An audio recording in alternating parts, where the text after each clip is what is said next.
a quiet black teen being mocked by a racist white judge. But what happens next? The judge's jaw drops when he realizes who this kid really is. In a small town in Alabama, 17-year-old Marcus walks into a courtroom for what should have been a simple traffic violation. But the moment he steps in, the atmosphere changes. Judge Richard, a man in his late 50s with a reputation for being harsh, looks at Marcus and immediately assumes the worst. Without even letting Marcus speak, Richard starts making snide comments. "Another kid who doesn't know how to follow the rules," he mutters loud enough for everyone to hear. The courtroom is packed, and all eyes are on Marcus. The judge's tone is dripping with condescension.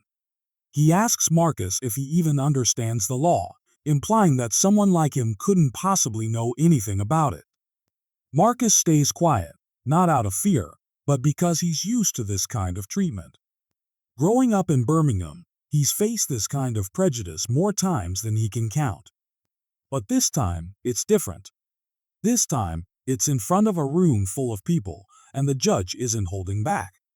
Richard continues to mock Marcus, making jokes about how he probably doesn't even have a driver's license.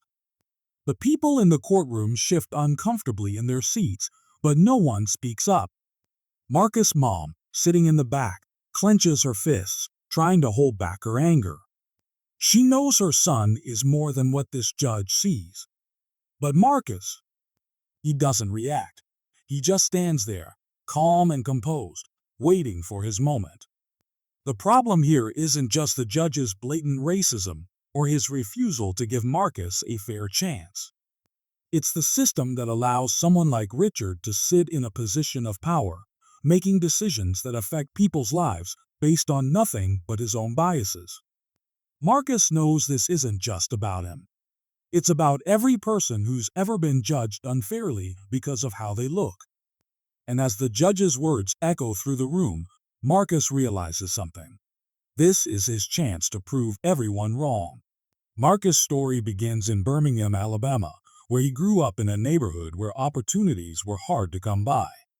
But Marcus wasn't like most kids. While others spent their afternoons hanging out, Marcus was buried in books. He taught himself advanced math, physics, and even started coding in his spare time. His mom, Linda, worked 2 jobs to keep food on the table, but she always made sure Marcus had what he needed to chase his dreams. One day, Marcus stumbled across an old computer at a thrift store. It was broken, but he saw potential.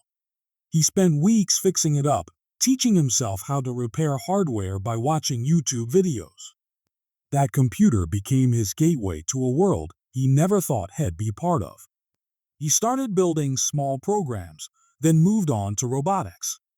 Using spare parts from junkyards and old electronics, Marcus built his first robot, a small machine that could sort recyclables. It wasn't perfect, but it worked. Word about Marcus' talent started to spread. His science teacher, Mrs. Thompson, noticed his potential and encouraged him to enter a statewide robotics competition. Marcus was hesitant at first.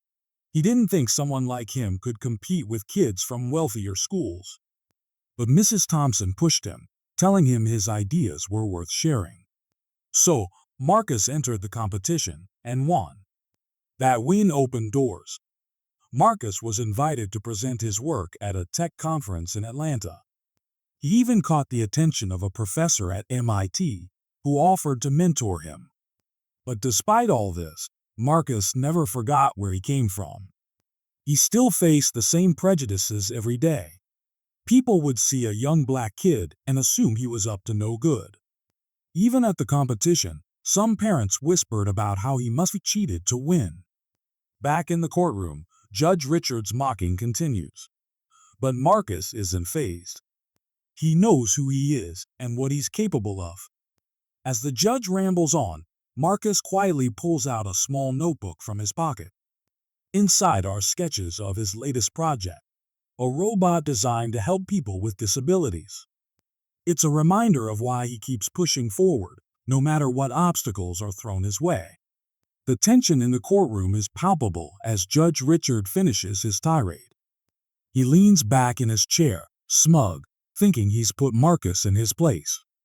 But then, Marcus finally speaks. His voice is calm but firm, cutting through the silence like a knife. "Your Honor," he begins, "I understand the law. In fact, I've studied it extensively." The judge raises an eyebrow, clearly caught off guard.